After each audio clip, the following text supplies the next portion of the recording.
Off in the salty ocean, off where the waves roll free. The sparkling water rises, then crashes to the sea.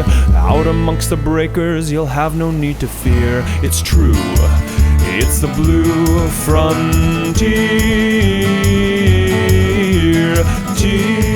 Welcome to our latest episode of Rising Tide, the Ocean Podcast. This is David Helvarg, and my perennial co-host is Vicki Nichols Goldstein. And how is everyone? Hopefully well today, as today we have Natasha Benjamin with us, not as our occasional co-host, but as the co-director of a documentary film. And joining us again, Ana Blanco, the other co-director of this documentary, and as past listeners may recall, executive director of the International Ocean Film Festival. As when it comes to blatant promotion of ocean issues and ocean events, well, you've tuned into the right show. So, the film is Sequoias of the Sea. The issue is the world's kelp forest, and the event is the Ocean Film Festival in San Francisco, where SOS, as we call it, will be having its world premiere on Sunday, April 13th. So, SOS, Sequoias of the Sea. What is it? Where's it set? How long did it take to make? Who wants to go first? Anna? Thank you so much for having us, David. Really appreciate it. This is such a special film for us. And for me and Natasha, we've known each other for a long time. We've worked together.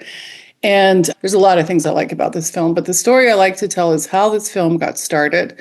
Natasha's father, Mark Benjamin, is a filmmaker in his own right. And he came to visit during the pandemic, May of 2021. And when she told me he was coming, I said, well, let's have lunch. And so we went and had lunch. We were sitting outside. It was a beautiful day. Sausalito in the background. And Natasha asked me how many kelp films we had in the International Ocean Film Festival. And at that moment, we didn't have any. And she was shocked. I was shocked. And with everything happening with the kelp situation, we looked at each other. And her father, without skipping a beat, said, well, why don't you two girls make a film about kelp? And you said, we're not girls, we're women. And we were and it just clicked. And we looked at each other and said, well, obviously, let's do this. And that was almost 4 years ago now. So 4 years in the making. And Natasha, can you add to that? Yes. When Anna and I looked at each other at that lunch and decided to do this, I think we had no idea what we were getting into, but have spent the last 4 years up on the North Coast talking to folks that are at ground zero of losing 95% of their underwater forests and documenting the story of a community in Mendocino that has been greatly impacted by this loss of kelp. I had witnessed this loss over the last 10 years as a diver and a surfer, spending time in the water and literally watching this entire ecosystem disappear. And that's how I came to it, was watching a climate disaster happen in real time in a very short amount of time. And Anna and I believed that this story was so critical to tell because even within our ocean community, it was amazing. People didn't really know what was going on.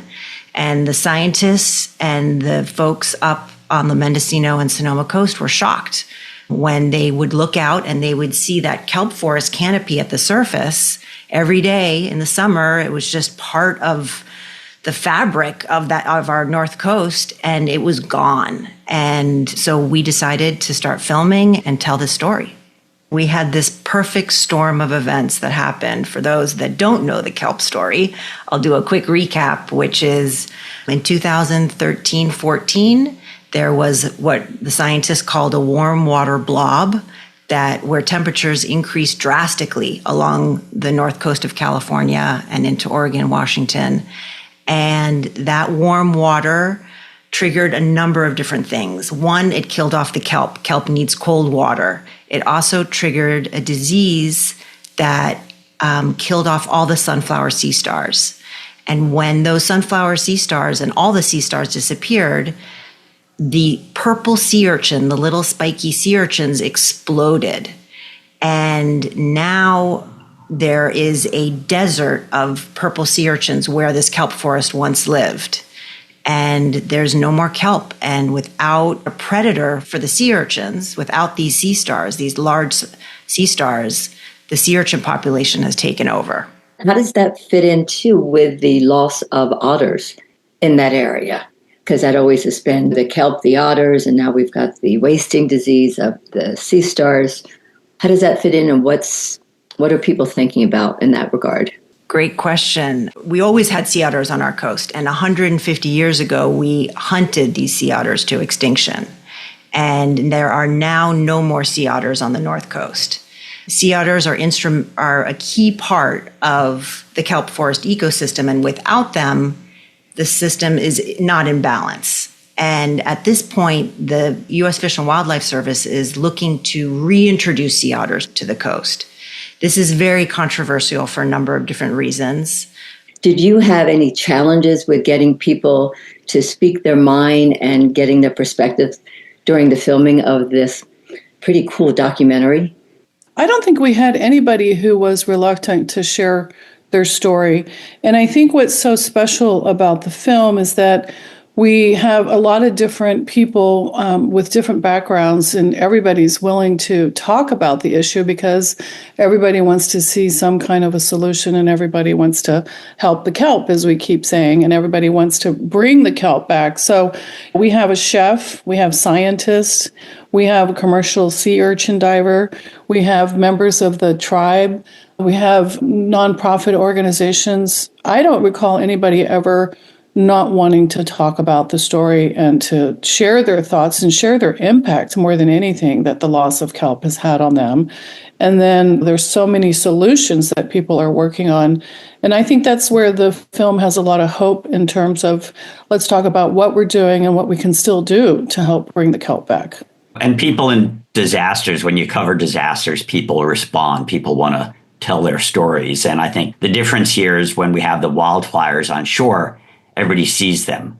But when you lose your forest of the sea, the only people impacted tend to be those living by those forests. So you've seen the collapse in Fort Bragg. Your center of your film is this town that had an urchin fishery that collapsed, had a recreational abalone diving industry that supported $20, $30 million a year of activities. What's nice is you've got some beautiful images of the kelp, some ugly images of the urchin barrens. But what's really striking to me about the film is the people, that how a natural disaster like this impacts, as you say, a fisherman, a dive operator, a recreational diver, a scientist, and their families, and how they're all interacting, which is a lot of shooting time. You've got a lot of people in your film who probably don't see each other day to day, but they're seeing each other and they're seeing you. What was like unexpected during your shoot? What didn't you expect to see that showed up for you? When we started filming this story, there wasn't an end. We didn't know what the end was going to be. We were watching all these restoration efforts and all of these different ideas about how to bring back the kelp, how to create markets for these purple sea urchins that there's too many of, trying to look at all these different solutions. But at that point, we didn't know what was going to work and what wasn't going to work. But what we knew is that this community had to shift. They'd lost the natural resource that they depend on, the kelp forest that all of the fisheries depend on was gone. And what's also interesting about Fort Bragg and the Mendocino community is there's been a history of that depletion over time, whether it was around timber and different fisheries. The idea of being a resource-dependent economy is not working anymore. We know things are changing. The ecosystems have collapsed. Climate change is impacting these ecosystems. And what this story really is watching this community change to what they're calling a blue economy. And the one dive shop in Fort Bragg shut down because they lost their ocean ecosystem and the whole dive industry that worked around that, and the abalone fishery that depended on that kelp ecosystem. And when we started filming, there was no dive shop. And by the time we ended, things have changed. And we got to watch that evolve over the 3 years and watch this community really try to shift into what they're calling a blue economy, where they're becoming less resource dependent.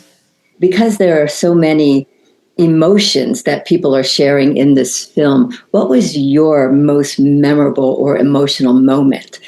What were you really touched at, or what touched you when you were filming this and speaking with a lot of people? I think there were several moments, but the one that just immediately comes to mind is the moment where we were filming these young women who were part of the Kashaya band of Pomo Indians. And there's a great group called Reef Check Foundation, and they were teaching these young women how to go scuba diving. And we were there on the beach when they did their very first dive. And at first they were scared, and they were like all the equipment, and they had gone through all the training. And then they started walking down the beach. And of course, it was a beautiful sunny day, and they went into the water. And so for a lot of them, it was the first time seeing kelp growing in the ocean. And when they came out, they were just so excited. They were laughing. They were bubbly. And one of the girls made a comment. She goes, "This is where we belong. This is our ocean. This is where we belong." And it just really resonated with me. And I thought, what a great accomplishment for this organization, for the Native tribes to be able to connect and see abalone and to see the kelp. For me, that was every piece of the film, honestly, has great characters, and there's a lot of moments like that, but that's the one that stands out for me the most. And I think bringing in that California Native American perspective, that not only the young tribal members learning to scuba dive, but training with drones to do aerial surveys, to be part of the co-management of the effort to try and restore the kelp. And, you know, as you talk, and as all the people in the film talk about creating a blue economy and being more sustainable, it reminded me of a story I did a little north of there on the Klamath River, where one of the Yurok elders was out there working on river restoration. He says, funny thing is, Western science is finally catching up with what we've always known, and that's nice. And I think a lot of that spirit runs through this film of a different perspectives needed to deal with this ocean catastrophe that's climate linked, that's resource linked. Mm-hmm. And coming at it from the commercial fisherman side, the recreational fisherman side, the tribes, the scientists are all kind of being impacted in different ways and what those experiences are. But they all have this common connection, which is to bring back the kelp. What were all the challenges that are involved in doing an independent film like this? Logistical, financial, mental. Oh, don't get us started. Yeah. First and foremost is this is not a scripted film. It's a documentary. And not knowing how the film is going to end was a challenge. I think that was, for me, not understanding where the story was going, but having all the elements to a good story and then making a fantastic ending. That was a big challenge. Fundraising is always a challenge. I think knowing when you have enough footage, when you've done enough filming is always, okay, I think we got it. Everything from that to is something as simple as driving to Fort Bragg. It's a 3-hour drive and half of it's not on the freeway. So going and coming, and we probably did a dozen trips up to Fort Bragg to get the footage. So, but there's something about it that you just get so enamored with and you just keep going. And the more you want to know and the more it fuels your soul to just keep going. I think that's the best way to say it, to keep telling the story and adding more to it to give it the picture that you're looking for, the vision that you're trying to create. Was there footage that you had to cut out that you really grappled with? Some of the stories that you couldn't quite squeeze in? There were so many.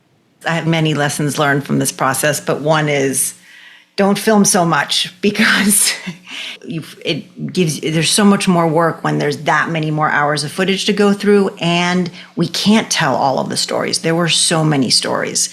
We met a woman at one of the dives at Casper where they were removing urchins and smashing urchins, who's trying to create a building material out of the urchins as a marketing tool for the urchins. And that was like a whole story in itself that could have been its own film. There was the story of what the National Marine Sanctuaries are doing and working with the tribes and the commercial fishermen that also could have been an entirely different film. Oh, and don't forget the dead whale. Oh.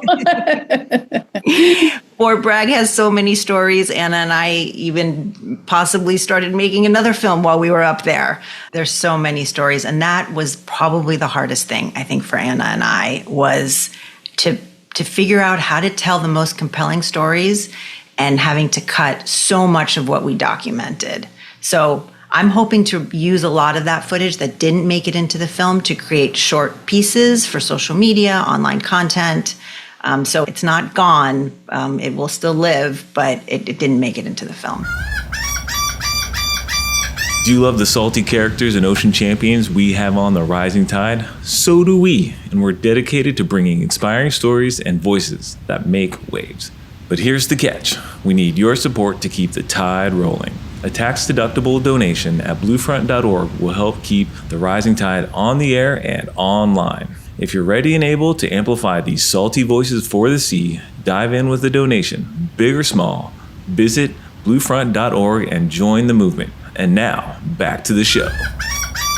Tell us a little bit about the kelp itself, because there are different species of kelp throughout the West Coast. What species are we specifically talking about?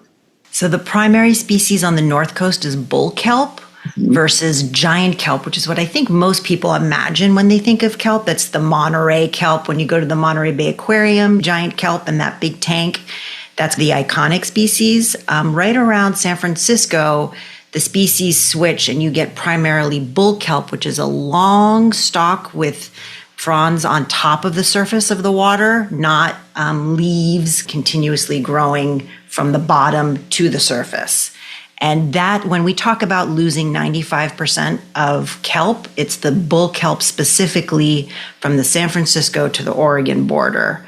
That's that stretch where we had that huge loss. Are the other kelps impacted through this blob and the warming as well? We've seen loss of kelp throughout the entire coast of California, 70 to 80% in many areas, including the giant kelp that you see in southern part. But what Sonoma and Mendocino saw was the worst of it. So the giant kelp is beautiful. It sways in the water. It's like the tallest ballerina-like kelp. And then you get north and the bull kelp's like the biker kelp. It's tough and leathery, and it's designed for these really active oceans full of big waves and storms. And it's to see this toughest breed go away is tough. To see what people are doing. When they think of California, they don't think of working waterfront towns like Fort Bragg. So you've brought this story to life in terms of the people impacted, and you now have still need some work, I know, but it's a pretty finished film. What is it, 50, 60 minutes? 54 minutes and 18 seconds. And the world premiere is going to be on April 13th at the International Ocean Film Festival. Maybe, Anna, you can tell us about premiering your film and what it means. I've been doing this role for now 14 years and never thought I'd still be doing it. But after watching so many films, to be able to make a film is such an incredible accomplishment. And having Natasha to do it with has just been an amazing story. So it's an amazing story for the film festival, for the film itself. I'm moved to tears. I have to be careful because I'll start crying. I'm so emotional about it. But at the end of the day, when I went back and said there were no kelp films, we've had several kelp films since then. This year, it's our only kelp film. And it is the only kelp film that we've ever shown that has so many stories about so many different people who have been impacted, but also all the solutions that are being presented. So it's a very different type of kelp film, which we're very excited about. It is closing night. So it's Sunday, April 13th at 4 p.m. at the film festival. And a lot of people are aware that this film is going to be a world premiere. So a lot of people are looking forward to seeing it. And I'm excited to be presenting it. So what are the dates of the film festival, and where does SOS, Sequoias of the Sea, go after its big world premiere? So the dates of the festival are April 11 to 13. We have quite a number of world premieres in the festival. We have an amazing film for opening night entitled Turtle Walker. And so there's just so many great films, as always. And for Sequoias of the Sea, our next screening is actually going to be during San Francisco Climate Week on Thursday, April 24th. So we're excited about that. And we've submitted to probably a dozen film festivals across the United States and around the world. So we expect to have a lot of eyes on this film and a lot of eyes on Fort Bragg. That is very exciting. So tell us a little bit more about the festival, the International Ocean Film Festival.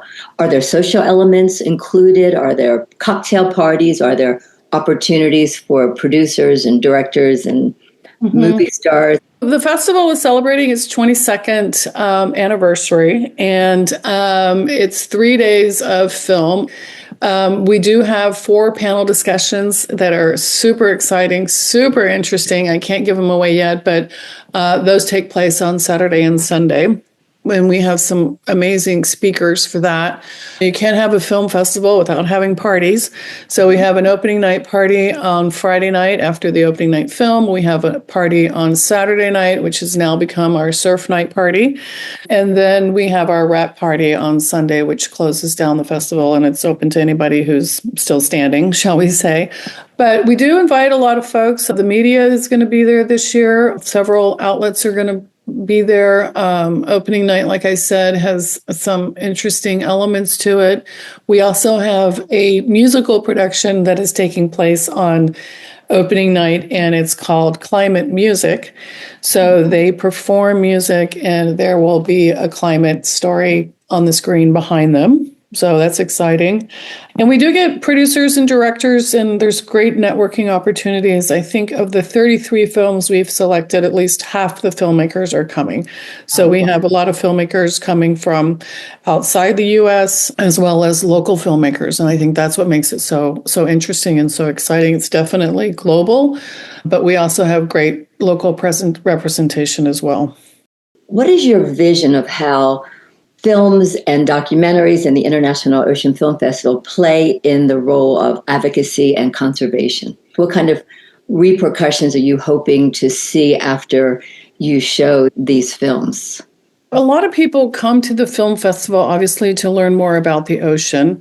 We do an exit survey and people share what they've learned, how they became motivated to change something in their own lives. And we see repeatedly how much people are motivated to make simple changes in their life, but also bigger changes. And just encouraging people to tell more stories about our ocean. So much of what happens is below the waterline. You can't see it. And we need to tell these stories so that people become more informed and they are interested and become compelled to protect it.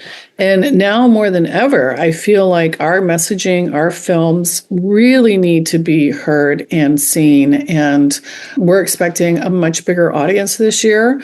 I think given the climate that we're living in right now, a lot of people are looking for moments of hope, moments of solutions. And I think a lot of the films that we show present that opportunity for people.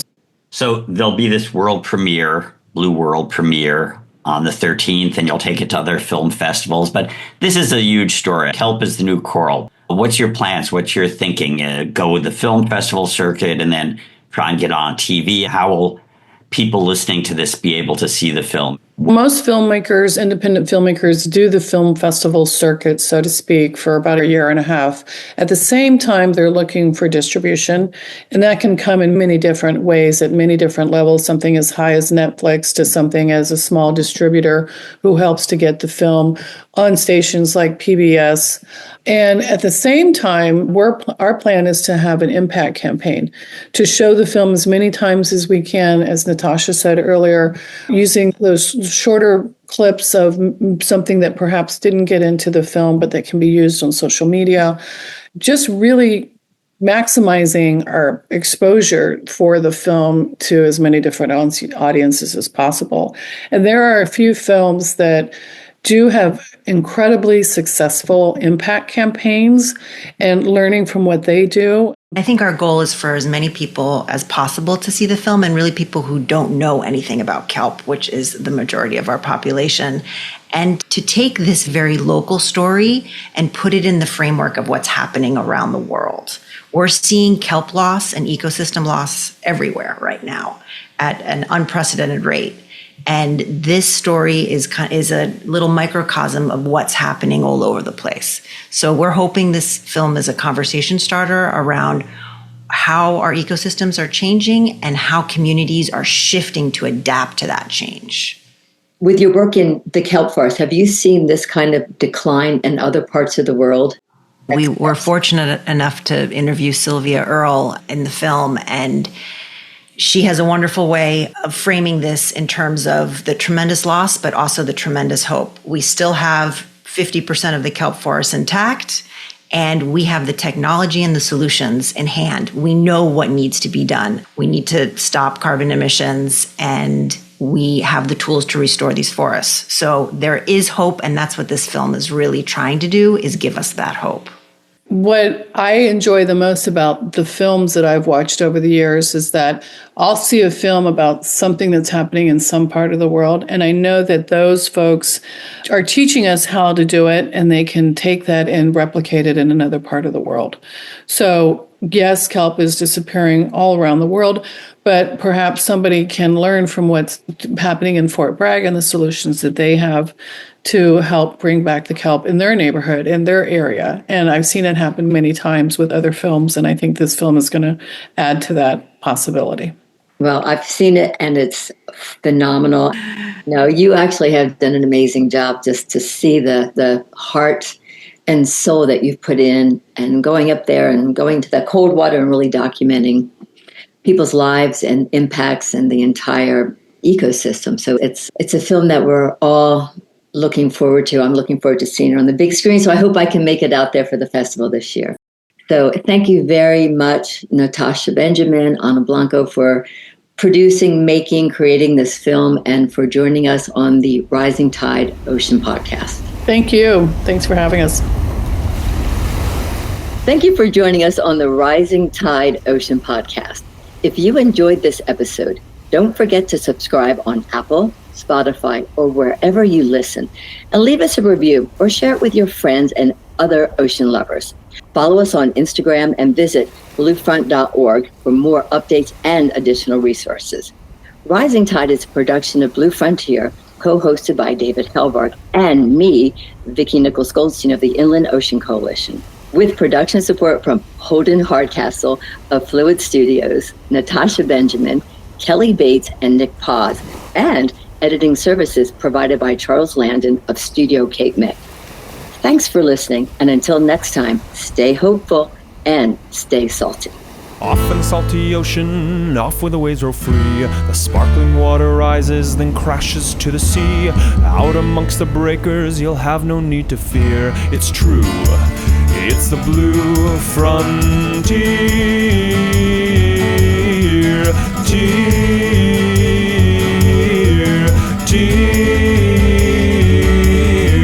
Off in the salty ocean, off to the blue frontier. Sparky, come here, buddy. Sparky! There you are, good boy, Sparky!